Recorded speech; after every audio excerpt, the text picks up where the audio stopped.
नोङो दिनै CM जानो मोननायनि उनाव मोनसेबो दफाखौनो मावफुंनो हायाबा नोङो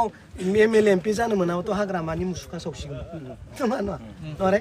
इन्ट्र' भिडिअ'आव आदा बिक्रमा जाय खोथाखौ बुंदों जोबोद सावरायनो गोनां खोथा MLA MP जायामोनब्ला हाग्रामा बिथां सारनि मुसुखा सावसिगौमोन माखासे मा होनो बेखौ हेंथाफ्रा फैसिगौमोन हेंथाफोरखौ लाबोसिगौमोन नाथाय गावसोरो MLA MP जानो मोननायखाय दिनै खुगाजों आलदा खामानि बुंनाया आलदा मावनाया आलदा जायिखौनो जादों होनना बुंना लादों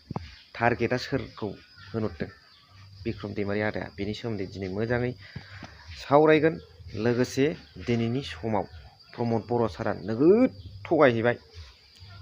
सनितपुर आरो बिश्वनाथ जिल्लानि गोबां गामिफ्रा बिटिआरआव हाबबाय होननानै नाथाय दासिमबो बियो रोखा नङा बेनि सोमोन्दै दामाखा सावरायगोन hello' everyone one second welcome back to the channel दिनैनि गोदान भिडिअ नोंथां बयखौबो गोसो गोथारै बरायदों लोगोसे आसा खालामो इसोरनि नोंथां बयबो मोजां दं स' माग बिहुनि एसे बयबो रंजायो थाल लाबानो जाबाय बोथोराबो गुसु जाहाथे ओरैनो लामा सामा दा थागोमाला बायथों मोजां जादो लोंदो न'आव फैदो दा लोंखौथ' होना बे आरो आंनि रिकुवेस्टआ स' जोंहा सावरायनांगौ खोथाया ओरैबायदि प्रुफजों लोगोसे बिक्रम दैमारि आदाया मा बुंदों बेखौथ' आङो लास्टआव हैगोन बिनि सिगां जोंहा सावरायनांगौ खोथाया बेल'नो प्रमद बर'आ 1 नाम्बार थगायसुला जानानै थाबाय दिनैनि समाव बर'नि हिस्ट्रियाव जुदि बिथांनि बुंनाय बादि दासिमबो रोखा जायाखैब्ला सनितपुर आरो बिश्वनाथ जिल्लानि गोबां गामिफ्रा बिटिआरआव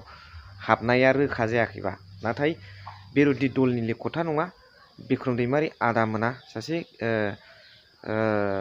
BPFनि स्टार केम्पेनार जानानै बिथांमोना रायजोफोरनो फोरमायदों नंगौखौ बियो बिरोधि दलनि मोनसे साल बा मोनसे बुंनाय बे नङा नाथाय हाबाखै नालाय हाबाखै रोखा जायाखै नालाय रोखा जायाखै नाथाय जों मिडियायाव नुबाय थादों सनितपुर बिश्वनाथआव थांनानै प्रमद बर' सारमोना हाबबाय जाबाय होनबाय थानाय नुनो मोनदों दा खोथाया मा रायजो राजाफ्रा बेनि सायाव जोबोर मोजाङै कमेन्ट्स हरगोन आं आसा खालामबाय लोगोसे जोंहा नैबे खोथा मुसुखा सावसिगौमोन हाग्रामा महिलारि बिथां सारनि जुदि बिथाङा दासिमबो सिफ जानानै थायो आरो नैबे दा बर्थमानाव MP MLA जानाय UPPL दोलोनि दैदेनगिरि बिथांमोना MP MLA जानो मोनामोनब्ला उफुद्रुक हेंथा अपोजिसन लाबोसिगौमोन बे खोथाखौ बुंदों मानोना बिथांमोना बुंहैयो आलदा सिङाव मावो जुदा बुंहैसै हौ मावनायाव नाथाय जिर' दा बेखौनो रायजो राजाफोरखौ बेसेबां बिसोरो थगायबावनो बेसेबां थगायदों जोबोद दुखुनांथाव बाथ्रा दा बे दुखुनांथाव बाथ्रा रायजो राजा आइ आफाखौ बेसेबां थगायनानै राजनिति खालामनो नारखो मावनायखौ मावनाय जानायखौ जाना हाबथ'वाखैखौ होन मावगासिनो दं गगासिनो दं रन्जन दैमारि सारा गसिगोन रन्जन दैमारि सारा गैया दासिमबो गवा माब्ला मावगोन माब्ला थख'गोन आरो दिनै गामि सोसननाय माबा माबियाबो जायाखिसै हनै रोखा फोरमान जाबाय दिनै बड'फानि सिमांखौ सिन्थायनो गावबा गावनि सिमांजों रुजुलाय लांबाय बा बेफोरनि सायाव रायजो राजाफोरखौ बेसेबां थगायनो सानदों नाथाय दैदेनगिरिब्लाबो राजनितिआ आलादा बाथ्रा नाथाय राजनितिखौ बानाय नैबे माखासे नंगौखौ खोन्थाना होनायावबो नोंथांमोना फावसिनो नाङा जेखि दोलोनि दैदेनगिरियानो जाया मानो दा अब्ला बिक्रम दैमारि आदाया माबादि प्रमद बर' सारनि नंखाय बुंनाय बिश्वनाथ गामि हाबनाय सोनायनि खोथा बेफोरनि फारसे मा बुंदों लोगोसे जाय खामानिखौ बिथांमोना हाखाथारा बेखौ खुगायाव दामलानानै लादों बेखौबो मा बुंदों मोजाङै नायलांदो बेनिफ्राय कमेन्ट्स हरबानो जाबाय